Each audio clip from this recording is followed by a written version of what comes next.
ओम शांति। मीठे मीठे प्यारे बाबा के महावाक्य 3 तरीके हैं। बाबा ने कहा, मीठे बच्चे, कलंगीधर बनने के लिए अपनी अवस्था अचल अडोल बनाओ। जितना तुम पर कलंक लगते हैं उतना तुम कलंगीधर बनते हो। प्रश्न है, बाप की आज्ञा क्या है? किस मुख्य आज्ञा पर चलने वाले बच्चे दिल तख्त नशीन बनते हैं? बाबा ने बताया, बाप की आज्ञा है, मीठे बच्चे, तुम्हें कोई से भी खिट नहीं करनी है, शांति में रहना है। अगर कोई को तुम्हारी बात अच्छी नहीं लगती है तो तुम चुप रहो, एक दो को तंग नहीं करो।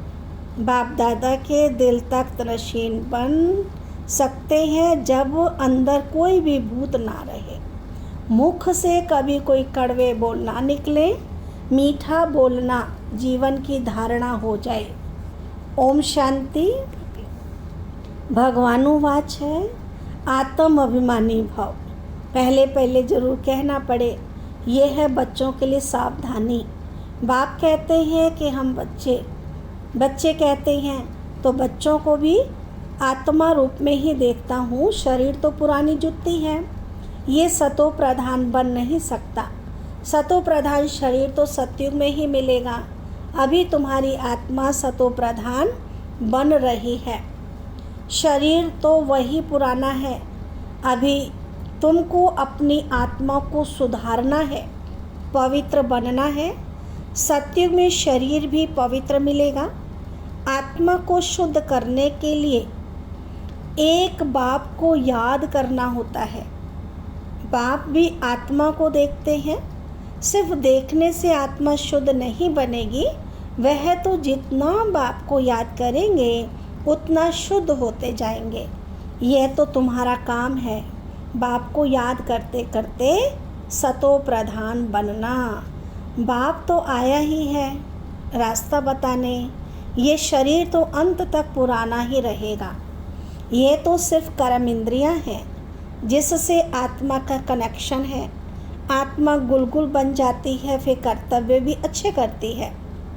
वही पक्षी जानवर भी अच्छे बन जाते, वहाँ पक्षी जानवर भी अच्छे रहते हैं।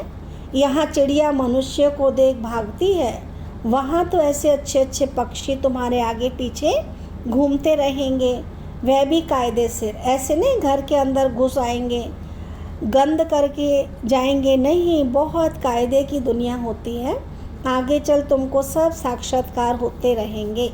अभी मार्जिन तो बहुत पड़ी है। स्वर्ग की महिमा तो अपरम अपार है, बाप की महिमा भी अपरम अपार है, तो बाप के प्रॉपर्टी की महिमा भी अपरम अपार है।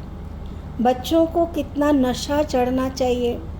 बाप कहते हैं, मैं उन आत्माओं को याद करता हूँ जो सर्विस करते हैं, वो ऑटोमेटिकली याद आते हैं। आत्मा में मन बुद्धि है ना, समझते हैं कि हम फर्स्ट नंबर की सर्विस करते हैं या सेकंड नंबर की सर्विस करते हैं। ये सब नंबरवार समझते हैं। कोई तो म्यूज़ियम बनाते हैं, प्रेसिडेंट गवर्नर आदि के पास जाते हैं, जरूर अच्छी सर्विस कर समझाते होंगे।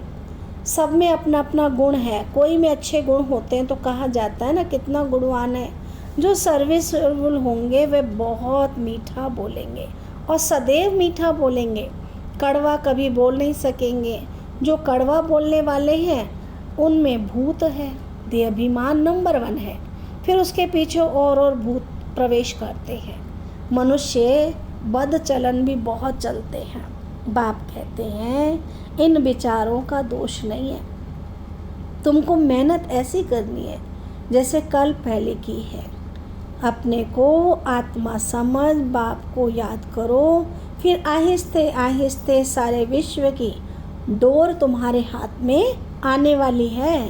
ड्रामा का चक्र है ना, टाइम भी ठीक बताते हैं, है ना। ये 5000 साल का ड्रामा है, तो अभी समय देखो कितना हो गया है। इसलिए बाबा कहते टाइम भी ठीक बताते, बाकी बहुत कम समय बचा है। वो लोग आज़ादी देते हैं तो 2 टुकड़ा कर देते हैं, आपस में लड़ते रहते हैं, नहीं तो उन्हों का बारूद आदि कौन लेगा।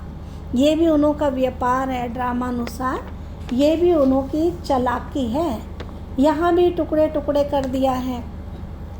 वह कहते ये टुकड़ा हमको मिले, पूरा बंटवारा नहीं किया गया। इस तरफ पानी जास्ती है, खेती बहुत होती है, इस तरफ पानी कम है, आपस में लड़ पड़ते हैं, फिर सिविल वार हो पड़ती है, झगड़े तो बहुत होते हैं। तुम जब बाप के बच्चे बने हो तो तुम भी गाली खाते हो। बाबा ने समझाया था, अभी तुम कलंगीधर बनते हो।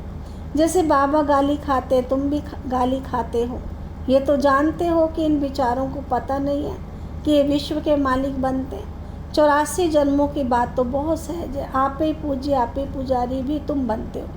कोई की बुद्धि में धारणा नहीं होती है, ये भी ड्रामा है, उनका ऐसा पार्ट है, कर क्या सकते हैं। तो कितना भी माथा मारो परंतु ऊपर चढ़ नहीं सकते। तदबीर तो कराई जाती है लेकिन उनकी तकदीर में नहीं है। राजधानी स्थापन होती है, उनमें सब चाहिए, ऐसा समझकर शांत में रहना चाहिए।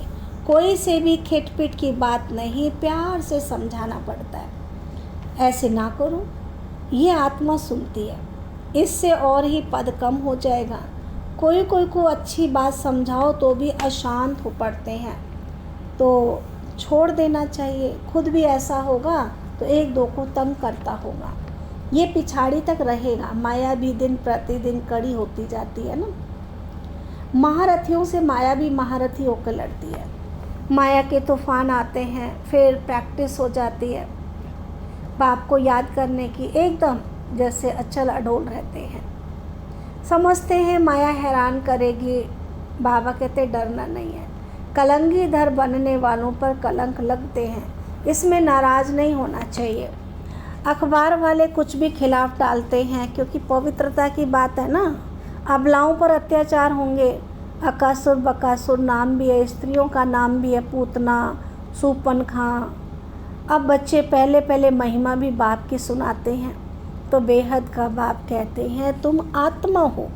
ये नॉलेज एक बाप के सिवाय कोई दे नहीं सकता।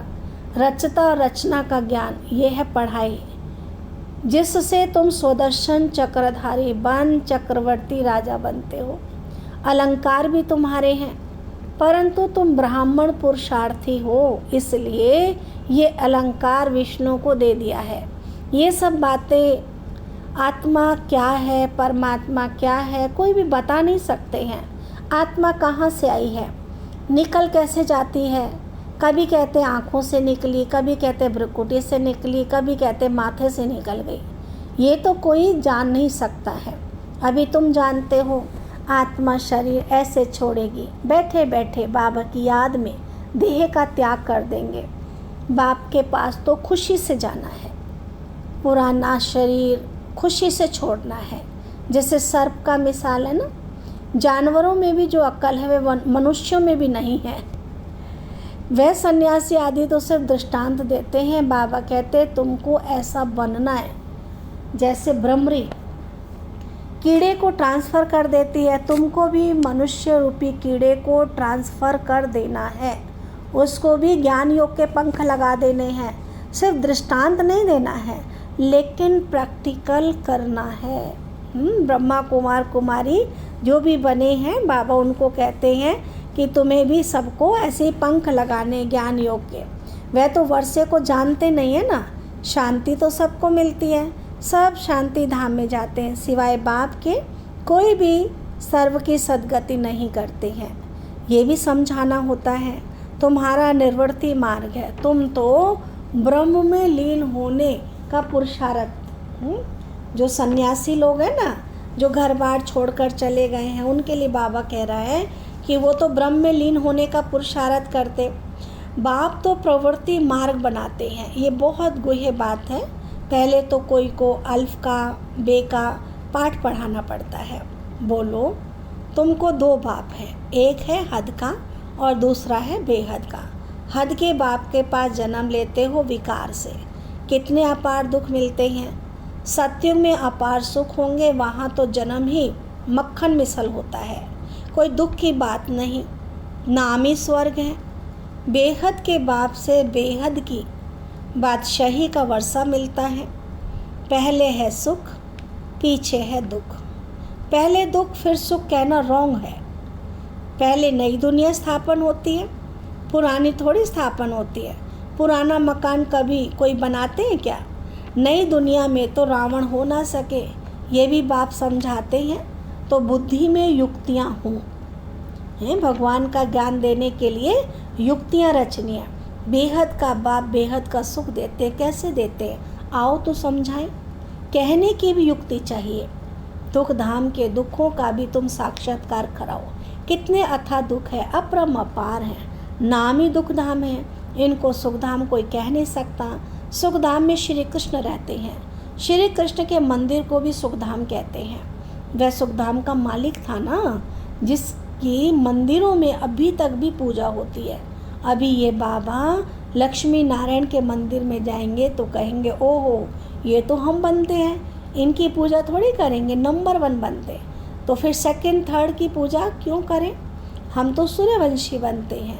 मनुष्यों को थोड़ी पता है, वह तो सबको भगवान कहते रहते हैं। अंधकार देखो कितना है, तुम कितना अच्छी रीति समझाते हो। टाइम लगता है, जो कल पहले लगा था, जल्दी कुछ भी कर नहीं सकते।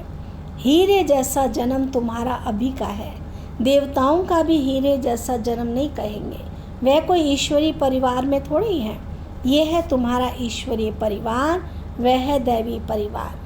कितनी नई नई बातें हैं। गीता में तो आटे में नमक मिसल है, कितनी भूल कर दी है। श्री कृष्ण का नाम डालकर बोलो। तुम देवताओं को तो देवता कहते हो, फिर श्री कृष्ण को भगवान क्यों कहते हो?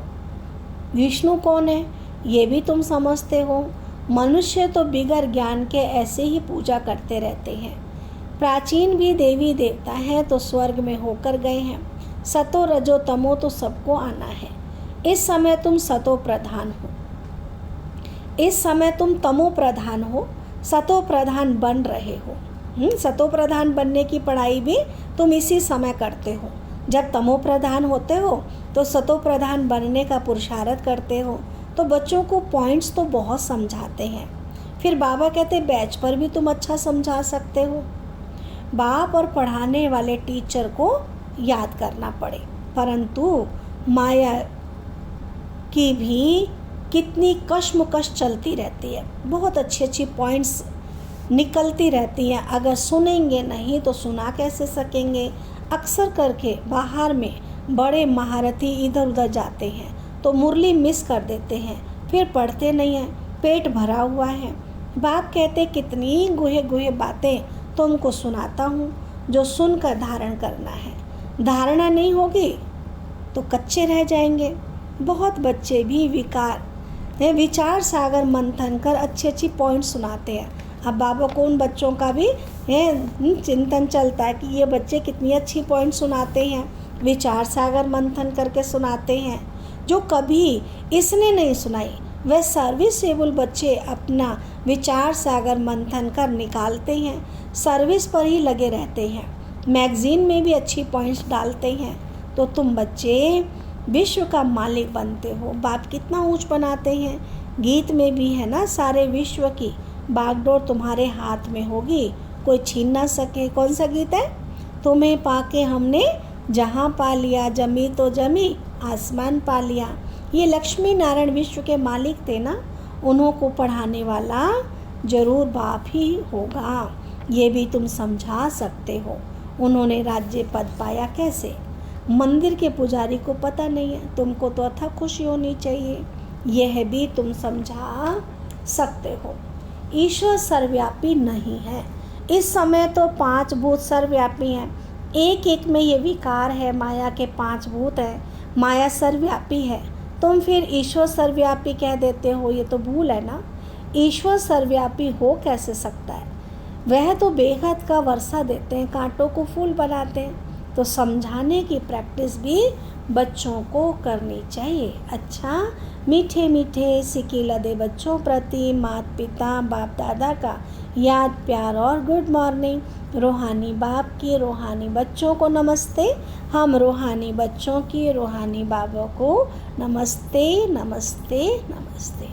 धारणा के लिए मुख्य सार है, जब कोई अशांति फैलाता है या तंग करता है तो तुम्हें शांत रहना है। अगर समझाने मिलते हुए भी कोई अपना सुधार नहीं कर सकते तो कहेंगे इनकी तकदीर, क्योंकि राजधानी स्थापन हो रही है ना। सेकंड पॉइंट, विचार सागर मंथन कर ज्ञान के नई नई पॉइंट्स निकाल सर्विस करनी है। बाप मुरली में रोज जो गुहे बातें सुनाते हैं वह कभी मिस नहीं करनी है। जैसे बाबा ने बताया ना कि मुरली मिस कर देते हैं बच्चे, सोचते सेवा कराए तो मुरली क्यों पढ़े, तो मुरली ज़रूर पढ़नी है, कभी मिस नहीं करनी है। वरदान देखो बाबा ने दिया, पवित्रता को आदि अनादि विशेष गुण के रूप में सहज अपनाने वाले पूज्य आत्मा भव। डिटेल है, पूजनीय बनने का विशेष आधार पवित्रता पर है। जितना सर्व प्रकार की पवित्रता को अपनाते हो उतना सर्व प्रकार से पूजनीय बनते हो। जो विधि पूर्वक आदि अनादि विशेष गुण के रूप में पवित्रता को अपनाते हैं वही विधि पूर्वक पूजे जाते हैं। जो ज्ञानी और अज्ञानी आत्माओं के संपर्क में आते हैं, पवित्र वृत्ति दृष्टि वाइब्रेशन से यथार्थ संपर्क निभाते हैं, स्वप्न में भी जिनकी पवित्रता खंडित नहीं होती है वही विधि पूर्वक पूज्य बनते हैं। स्लोगन दिया बाबा ने, व्यक्त में रहते अव्यक्त फरिश्ता बनकर सेवा करो तो विश्व कल्याण का कार्य तीव्र गति से संपन्न होगा। ओम शांति।